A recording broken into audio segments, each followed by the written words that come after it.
اگر آپ ہمارے چینل پر نئے ہیں تو ریئل سٹوری T8 کو سبسکرائب کرنا نہ بھولیں تاکہ آپ ہماری اور بھی دلچسپ اور سچی کہانیوں سے جڑے رہ سکیں۔ ایک چھوٹے سے گاؤں نورانی پور کا کسان تھا نور محمد، عمر 50 کے لگ بھگ، چہرے پر جھریاں لیکن دل میں اللہ کی محبت ایسی گہری جیسے بہتے ہوئے دریا کی روانی۔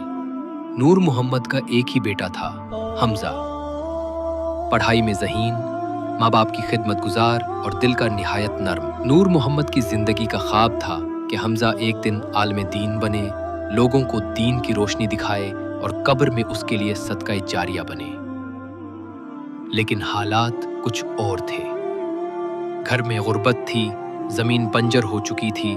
نور محمد کی بیوی فاطمہ کئی دنوں سے بیمار تھی، لیکن شہر کا علاج کروانا ان کے بس سے باہر تھا۔ ان سب کے باوجود نور محمد روز رات کو تہجد میں اٹھتا، آنکھوں سے آنسو بہتے اور سجدے میں گر کر بس ایک ہی دعا کرتا، یا اللہ، میرے حمزہ کو دین کا عالم بنا دے، اسے ہدایت دے اور ہمارے لیے ذریعہ نجات بنا دے۔ حمزہ نے شہر کی ایک اسلامی یونیورسٹی میں داخلہ لے لیا۔ وہ شہر گیا تو نور محمد کی آنکھوں میں خوشی کے آنسو تھے، لیکن فاطمہ کی طبیعت دن بدن بگڑتی جا رہی تھی۔ نور محمد نے زمین کا آخری ٹکڑا بیچ کر فاطمہ کا علاج کروانے کا فیصلہ کیا۔ شہر میں حمزہ کا سامنا دنیا کی چمک دمک سے ہوا۔ یونیورسٹی کے کچھ طلبہ نے اسے بہکانے کی کوشش کی، لیکن حمزہ نے ماں باپ کی دعاؤں کو اپنے سینے میں بسا رکھا تھا۔ وہ رات کو سجدے میں گر کر رب سے کہتا، یا اللہ، مجھے ایمان پر ثابت قدم رکھ، میرے والدین کی دعاؤں کو رائیگاں نہ جانے دے۔ ایک دن نور محمد کی طبیعت اچانک خراب ہو گئی۔ وہ کھیت میں بے ہوش ہو کر گر گیا۔ گاؤں کے لوگ اسے ہسپتال لے گئے، لیکن علاج مہنگا تھا۔ حمزہ کو فون آیا، بیٹا، ابو کی حالت نازک ہے، اگر ممکن ہو تو آ جا۔ حمزہ نے یونیورسٹی سے چھٹی لی اور فوراً گاؤں پہنچا۔ اس نے دیکھا کہ ماں باپ کے چہرے پر تکلیف کے باوجود سکون ہے۔ فاطمہ نے حمزہ کا ہاتھ پکڑ کر کہا، بیٹا، ہم نے تجھے دین کے لیے وقف کیا ہے، اگر تو واپس چلا گیا تو یہ تکلیف عارضی ہے، لیکن جو علم تو لے رہا ہے وہ دائمی ہے، ہمیں صرف تیری کامیابی کی دعا کرنی ہے۔ حمزہ نے پھر دل لگا کر پڑھائی کی۔ وہ اب صرف عالم نہیں بلکہ ایک مقرر بھی بن چکا تھا۔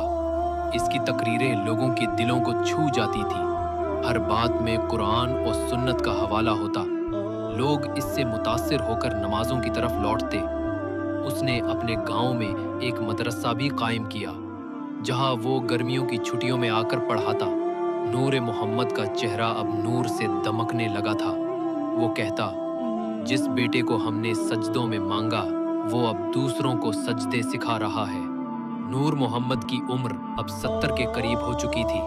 ایک دن وہ فجر کے وقت مسجد میں سجدے میں چلا گیا اور پھر نہ اٹھا۔